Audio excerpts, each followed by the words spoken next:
Savitri through the sestet, the symbol dawn, section 2. It has 3 sestets in it, 2.7, 2.17 and 2.33. The first one is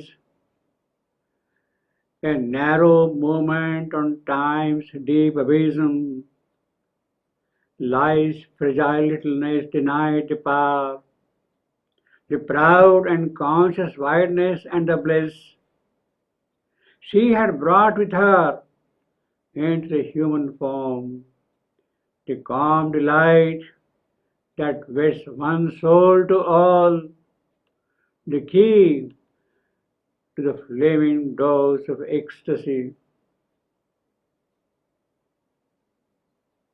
And then, thus trapped in the gin of earthly destinies, awaiting her odious hour abode, outcast from her inborn felicity, accepting life's obscure terrestrial robe, hiding herself even from those she loved,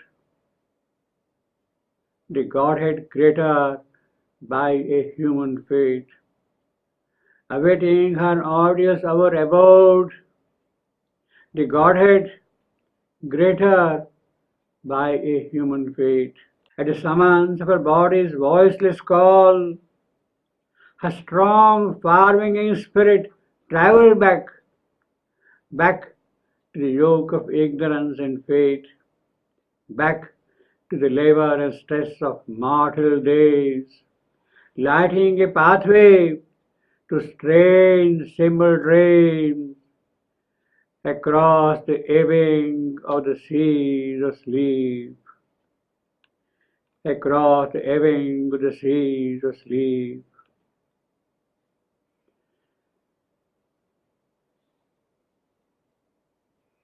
Savitri has taken human birth. She has taken this birth for a great purpose. There is a mission to be carried out. There is an issue in this creation.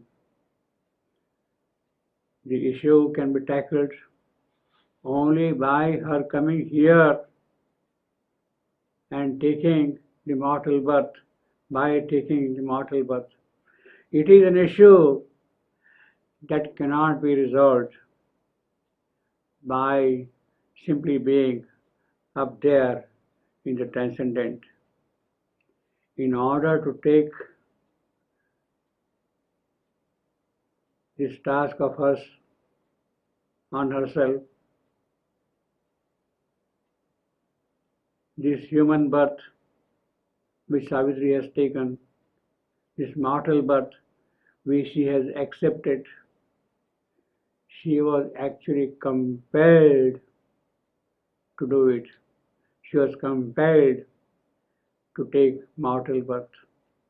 The divine Savitri, accepting mortality's lot, accepting its anguish, it was a compulsion on her. She was compelled to do. She had to come here. It was in response to the worst desire which was carried by the Supreme Incarnate Yogi to the Supreme Himself. It is in response to that worst desire, that worst invocation, Savitri took this mortal birth. Her coming is an answer to that invocation from the world. Savitri comes with a brilliant Samanasa chant. She awakes to the call of the brilliant summoner. The brilliant summoner, the sun god himself, Savitra, her own father, it is to his call that Savitri responds. With the brilliant Savana's chant awakes Savitri. She accepts in response to that a portion of ephemeral joy. She comes here in the human form. She accepts the mortal birth. She comes here, accepts a portion of ephemeral joy, but still her native divine nature remains unaffected. Though the divine Savitri has taken the mortal birth, she is going to be always noble and true and divine. That is not going to get affected. Although she has taken the human birth, she is going to be always humanly divine. She is going to be so even in the human movements, even in the most complex, most difficult circumstances, even in human movements, in small, trivial human actions, in living, in breathing, in walking, in doing small, small household works, she always remains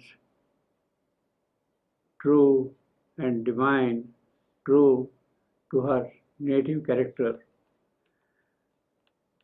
But even in them, even in these human actions, always a strange divinity shines. Human actions, they're suffused with her divine qualities. In her daily acts, in her common routine occupations, it is always there. It is ever there. She is always divine. She lives, always lives divinely. Time's brief message of passing light is never there for her.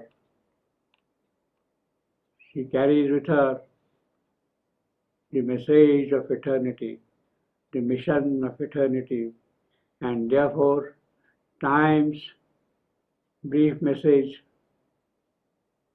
is not for her. She is not going to go by the dictates of time. If there was going to be an anguish, if she is going to experience anguish in her soul, it is going to be the anguish of the gods. She is going to suffer in a godly manner.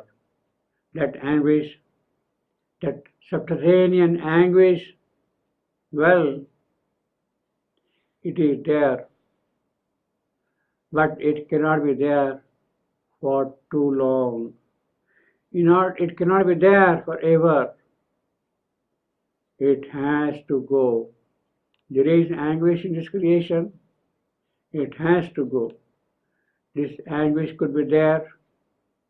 It has to be there. In fact, it is there. It is there in her, in Savitri. It is there in her necessarily. This anguish is there in her necessarily. The anguish is there in this creation also. It is there necessarily. Savitri must experience that anguish, that universal anguish in her soul. She must experience it in order to remove it. If she does not experience it, she cannot remove it. The question of removing would not arise. She has taken human birth and she must live essentially the full life of a mortal creature, with all its small and large problems, undergo through its small and large difficulties. Savitri must pass through them all. Then only she can come to know by identity the nature of the problem. It is then only then she can offer a solution to that. Without experiencing it, it is not possible to remove the difficulties, the problems. What is the problem?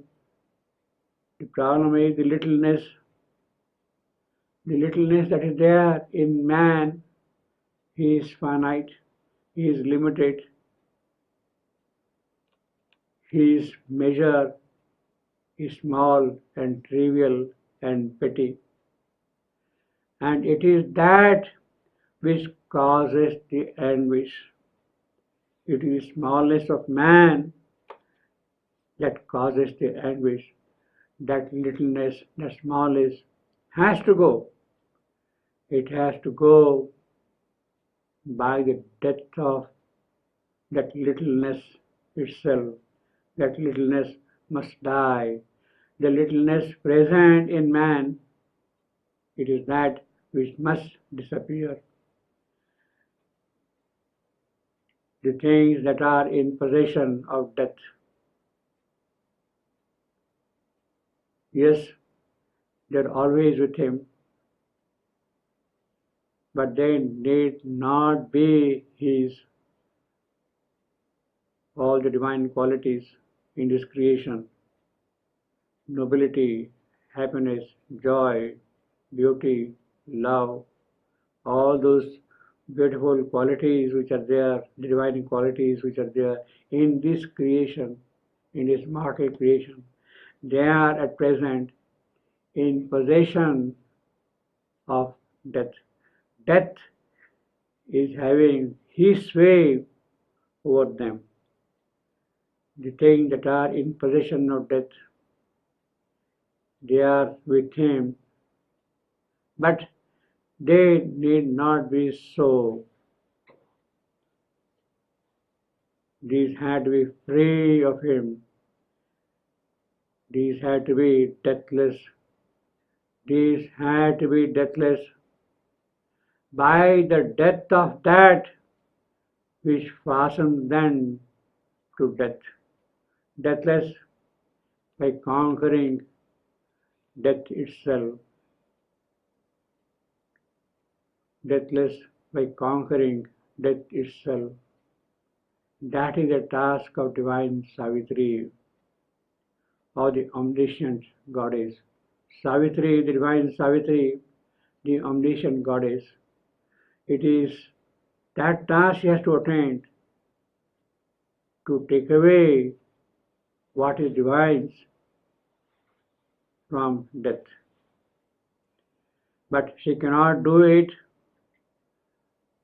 just by being up there, the omniscient goddess up there in skies, in heaven, in the transcendent. By simply staying there, she cannot achieve it. She has to do it by taking human birth, by entering into the mortal process.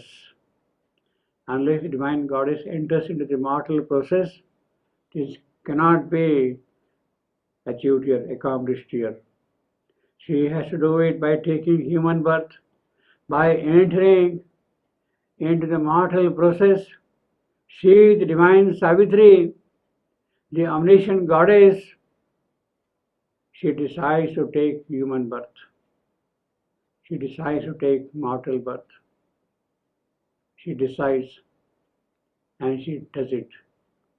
She comes here as Savitri. She enters into mortality, yet always she is divinely immortal. The joy of celestial nature is always hers. The joy of Paraprakriti, of Brihat Prakriti, of the vast nature, it is always there in this Savitri who has taken the human birth.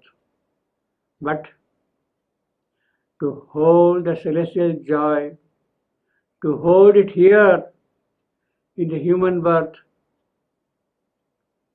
it can be so only in the depths of calm delight, calm, luminous delight is the dynamism of our nature. The joy with its bright golden hue, bright gold heavenly hue, to hold it in its splendor in the mortal working of time, it can be only in the depths of calm delight. The calm delight that joins soul to soul when there is a oneness with all. That is the dynamic delight. Oneness with all. That is the key to the flaming doors of ecstasy, identity, oneness with all. That is the key to the flaming doors of ecstasy.